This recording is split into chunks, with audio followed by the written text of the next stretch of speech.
नमस्कार. इयत्ता 11वी विषय इतिहास.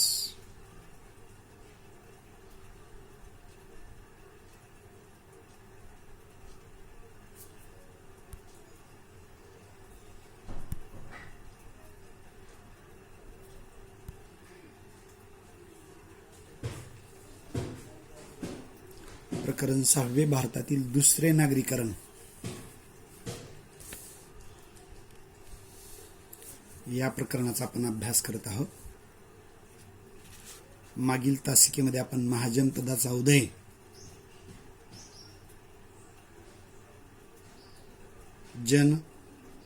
जनपदे, त्यामधून महाजनपदे,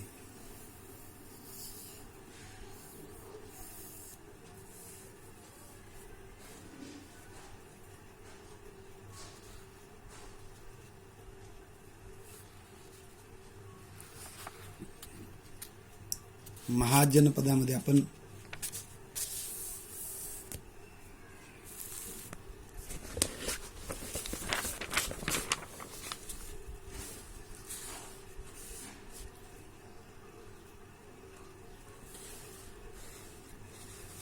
एकूण 16 महाजनपदाचा अभ्यास केलेला आहे. 16 महाजनपदे आणि त्याच्या राजधानीची नगरे.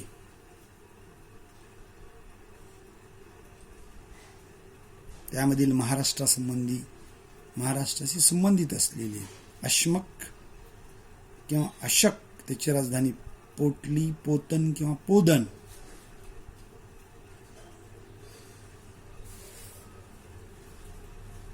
त्याबरोबरच इतर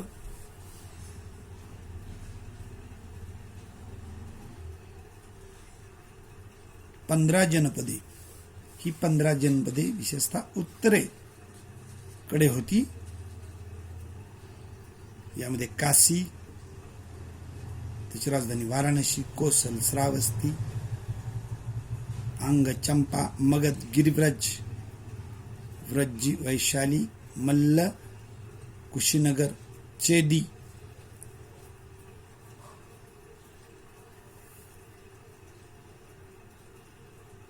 शुक्तिमती, वंश, कौशांबी, कुरु, इंद्रप्रस्थ, उत्तर पांचाल, छत्र, दक्षिण पांचाल, कांपिल्य, मत्स्य, विराटनगर, शूरसेन, मथुरा, अश्मक, अशक, पोदन, अवंती, उज्जैनी, गांधार, तक्षशिला आणि कंबोज, राजपूर. अशा प्रकारचे एकूण 16 महाजनपदे. त्यामधील पांचालचे 2 भाग, उत्तर पांचाल आणि दक्षिण पांचाल, यांच्या 2 स्वतंत्र राजधान्या.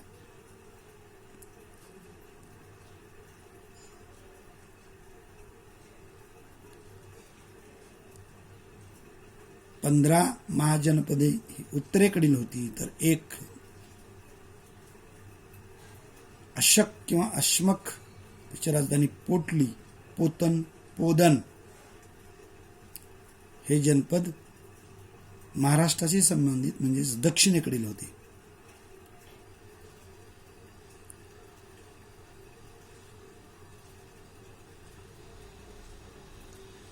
अशा प्रकारे आपण महाजनपदे यांचा अभ्यास केलेला आहे.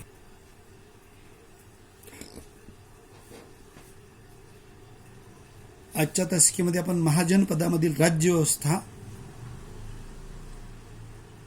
श्रेणी व्यवस्था या संबंधीची माहिती घेणार आहोत. म्हणजेच महाजनपदामध्ये एकूण राज्य व्यवस्था कशी चालत होती, राज्य कारभार कुठल्या पद्धतीने चालत होता, याच्या संबंधामध्ये आपण माहिती पाहणार आहोत.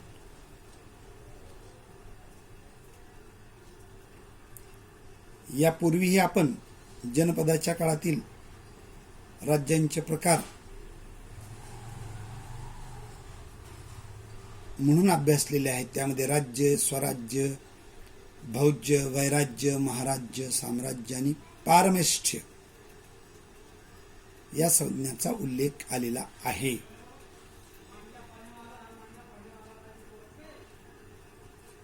हे राज्याचे प्रकार, याचा नेमका अर्थ आपल्यालाही उलगडत नाही.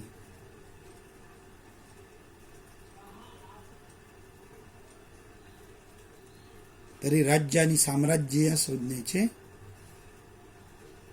यज्ञ संस्थेच्या अनुषंगाने केलेले स्पष्टीकरण शतपथ ब्राह्मण आणि कात्यायन स्रोतसूत्र या ग्रंथामध्ये दिलेले आहे.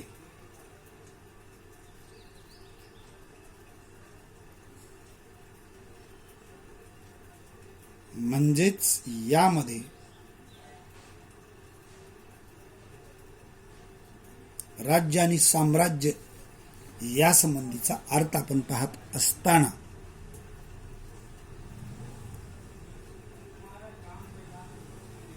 राजसुयज्ञ करणारा राज्याचा अधिपती हा राजा असतो. म्हणजे राजसुयज्ञ करणारा राज्याचा प्रमुख हा राजा असतो, त्याला राजा मानले जाते. आणि त्याच्या अधिपत्याखालील प्रदेश याला राज्य म्हणतात. म्हणजे राजा आणि राज्य.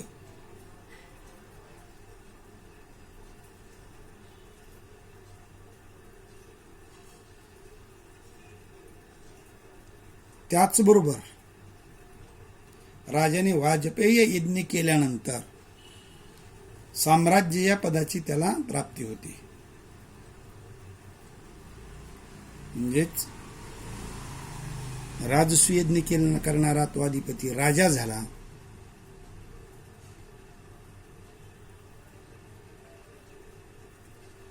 तर त्याच्या अधिपत्याखालील प्रदेश राज्य झालं. तसेच वाजपेय यज्ञ केल्यानंतर त्याला साम्राज्य पदाची प्राप्ती होते आणि मग त्याच्या अधिपत्याखालील प्रदेशाला साम्राज्य असं म्हटलं जातं. साम्राज्य आणि साम्राज्य. राजा हा नेहमीच साम्राज्य या श्रेष्ठ पदाचा अभिलाषी असतो. म्हणूनच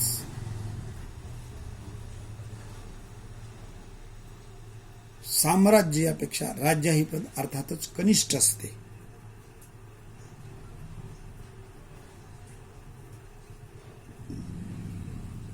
म्हणजे या प्रकारे महाजनपदामधील राज्य व्यवस्था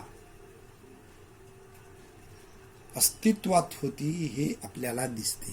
त्याचबरोबर राजा हा क्षत्रिय असावा.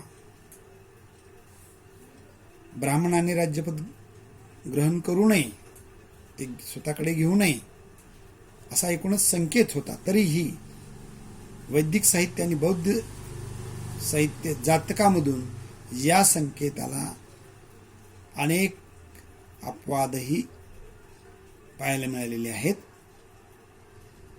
विशेष करून राजपद हे वंश परंपरेने मिळत असे, परंतु काही वेळा राजा लोकांनी सुद्धा निवडून दिल्याची उदाहरणे आहेत.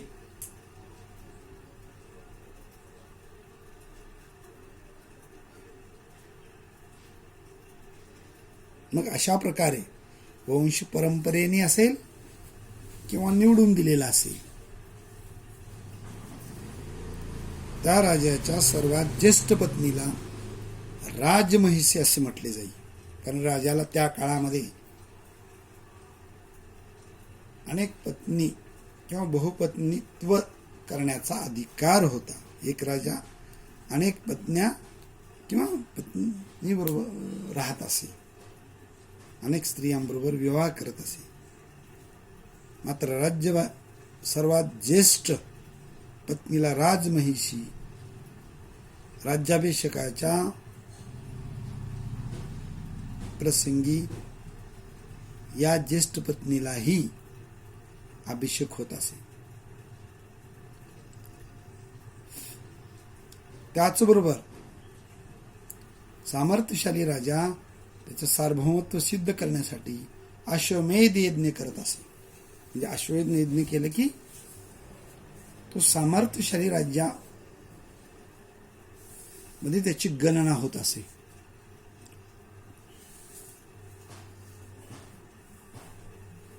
तर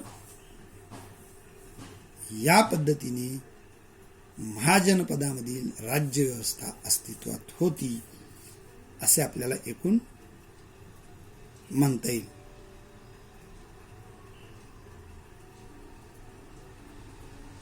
आता यामध्ये या राजाचा त्याच्या प्रजेवर संपूर्ण अधिकार असे. म्हणजेच यामध्ये प्रजेकडून किती कर वसूल करायचा हे राजा ठरवत असे. त्याच्या राज्यातील कोणताही भूभाग इच्छेनुसार दान करण्याचा अधिकार त्याला होता. म्हणजेच त्या राज्याचा कारभार तो राजा करत असे आणि त्या राज्यासंबंधी आणि प्रजेसंबंधी संपूर्ण अधिकार हे राजाकडे असत.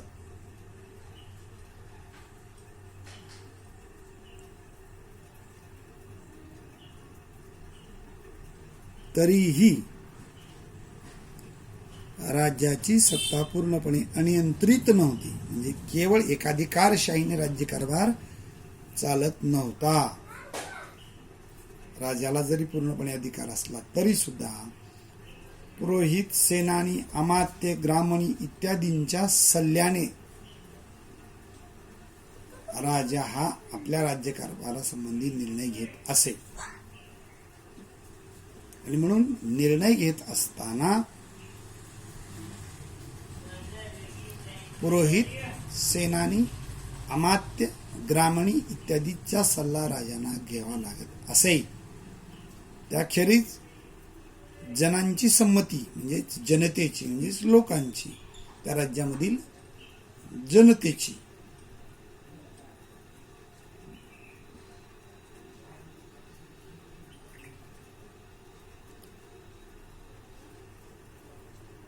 संमती आवश्यक असे. त्या म्हणजे त्यासाठी समिती किंवा परिषद भरत असे. आणि या परिषदेमध्ये समाजातील सर्वांना सहभागी होण्याचा हक्क होता. म्हणजे या परिषदेमध्ये समाजातील विविध घटकातील लोक जनता एकत्र येत असे.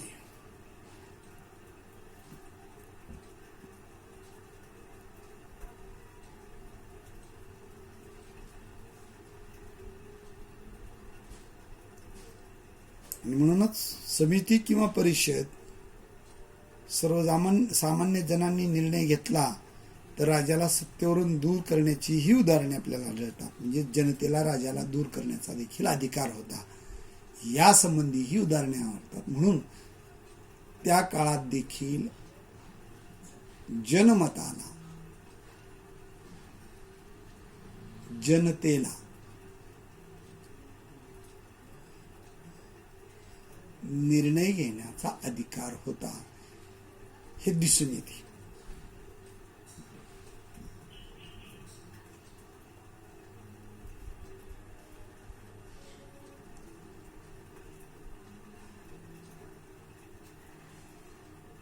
म्हणजेच त्या काळात देखील जरी राजाला सहाय्य करणारे पुरोहित असतील, सेनानी असतील, अमात्य असतील, ग्रामणी असतील इत्यादींचा सल्ला जरी राजा घेत असला तरी सुद्धा समिती किंवा परिषद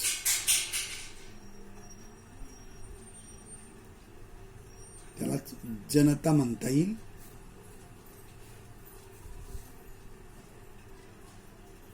जनता ही महत्वाची होती हेच आपल्याला दिसून येते.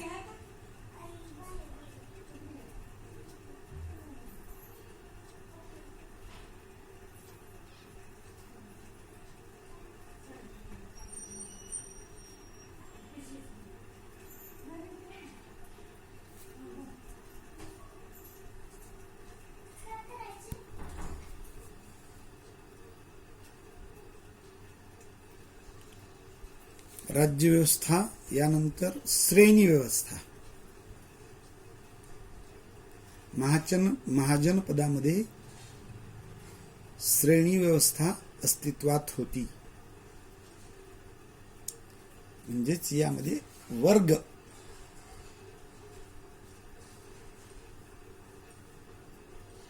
पाडले गेलेले होते.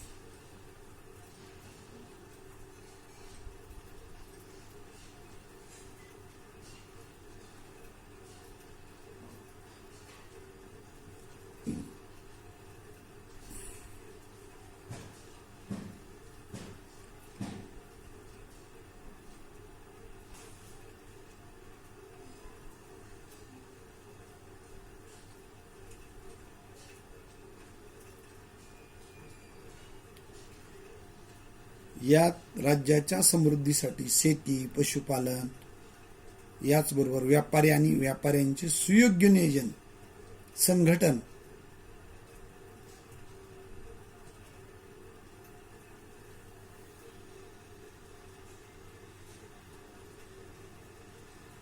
कारागीर या गोष्टींनाही महत्त्व असे. विशेषतः महाजनपदाच्या समृद्धीमध्ये व्यापारी आणि कारागिरांच्या श्रेणीचा मोठा वाटा होता. म्हणजे राज्यकारभाराच्या सुव्यवस्थेसाठी महाजनपदामध्ये श्रेणी व्यवस्था तयार करण्यात आलेली होती.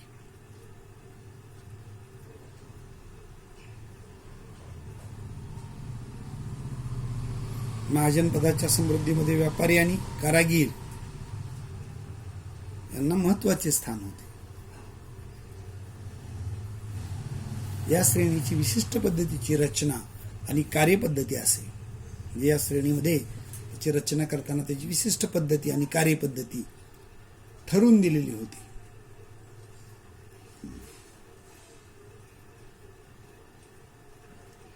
विविध व्यवसायांचे स्थान विशिष्ट संघटन असणे, व्यावसायिक कौशल्यांचे अंशपर्यंत होणारे हस्तांतरण करणे, अनुभवी ज्येष्ठांकडे व्यवसायाचे नेतृत्व असणे आणि ते इतरांनी स्वेच्छेने स्वीकारणे, या काही श्रेणीच्या वैशिष्ट्यपूर्ण बाबी आपल्याला स्पष्ट करता येतील, सांगता येतील.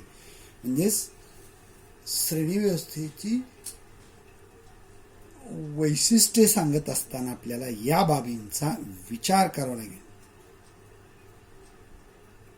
म्हणजेच यामध्ये श्रेणी व्यवस्थेमध्ये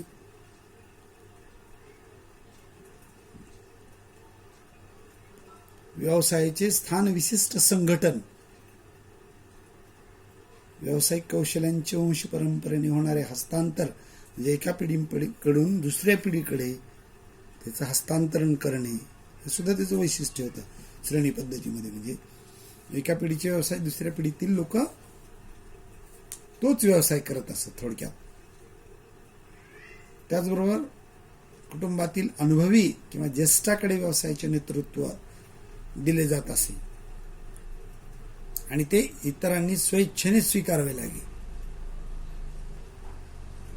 म्हणजेच घरातील ज्येष्ठ व्यक्ती हा त्या कुटुंबाचा प्रमुख व त्याचे नेतृत्व सगळ्यांनी स्वीकारणे, अशा प्रकारे श्रेणी व्यवस्थेचे आपल्याला काही वैशिष्ट्ये स्पष्ट करता येतील.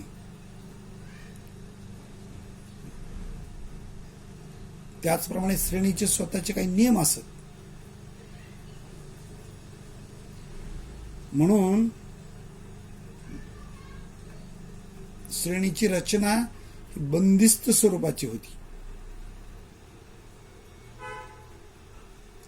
आणि हे श्रेणीचे बंदिस्त स्वरूप जाती व्यवस्था उदय पावण्याच्या कारणापैकी एक महत्वाचे कारण मानले जाते.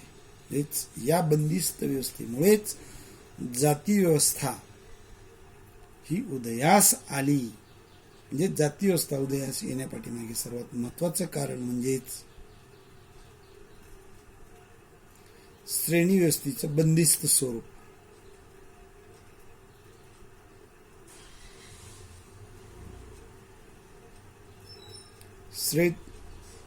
श्रेणीमध्ये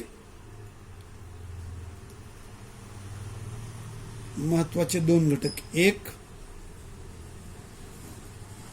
श्रेणीमध्ये पहिला घटक वेतनावर काम करत असे.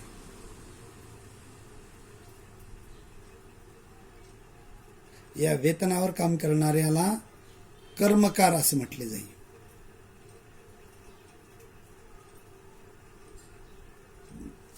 तर विना वेतन काम करणारा दुसरा गट होता, वर्ग होता.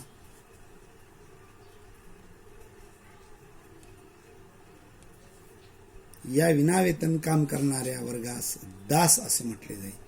म्हणजेच या श्रेणी व्यवस्थामध्ये काम करणाऱ्याचे दोन गट, एक कर्मकार ज्याला वेतन दिले जात असे, दुसरा दास याला वेतन दिले जात नसे. म्हणजेच नावावरूनच हे दोन वर्ग याचे स्वरूप आपल्याला लक्षात येते.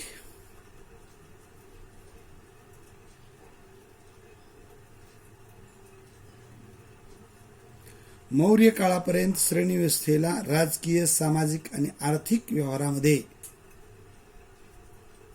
महत्त्व प्राप्त झालेले होते. म्हणजेच मौर्य काळापर्यंत श्रेणी व्यवस्था यात राजकीय, सामाजिक आणि आर्थिक व्यवहारामध्ये महत्वाचं स्थान या श्रेणींचं होतं. कौटिल्यांच्या मते देखील श्रेणीवर राज्याचे नियंत्रण असणे अत्यंत महत्वाचे होते. म्हणजे या श्रेणीतील सर्वात प्रमुख हा राजा होता, कारण श्रेणीच्या रचनेमध्ये सत्तेच्या प्रभावी वहनाचे माध्यम बनण्याची क्षमता होती.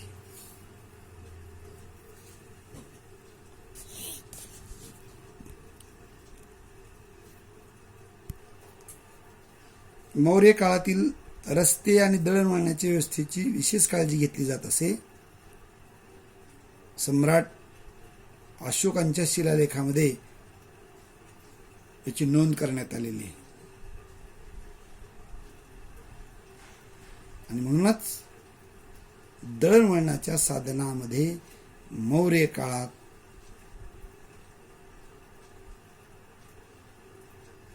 महत्वाचे स्थान होते.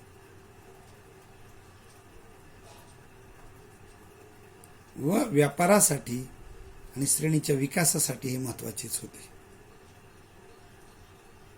त्याचबरोबर श्रेणीच्या कार्यपद्धतीवर राज्यसत्तेचे नियंत्रण होते. श्रेणीमार्फत होणारे उत्पादन, आर्थिक व्यवहार एवढेच नव्हे तर श्रेणी विशिष्ट परंपरा इत्यादीच्या तपशीलवार नोंदी बारकाईने केल्या जात असे.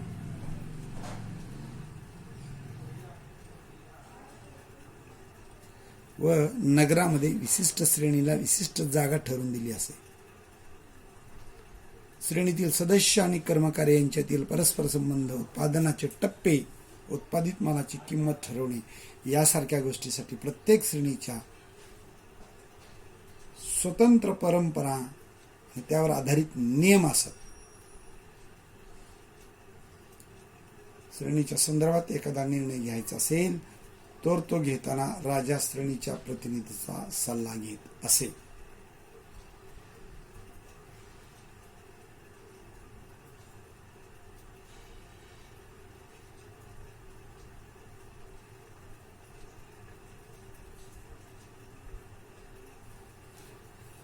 कारागिरांच्या श्रेणी प्रमुखास ज्येष्ठक, जेठक असे म्हटले जाते. व्यापाऱ्यांच्या श्रेणी प्रमुखास श्रेष्ठी असे म्हटले जाते. उत्पादन आणि व्यापार याखेरीज श्रेणी त्यांच्या निधीमधून समाजासाठी उपयुक्त कसे कामे करत असे. या कामामध्ये गरजूंना दानधर्म, त्याचबरोबर माफक दराने कर्ज देणे याचाही समावेश होता. अशा प्रकारे श्रेणीमध्ये श्रेणीची वैशिष्ट्ये आपल्याला स्पष्ट करता येते.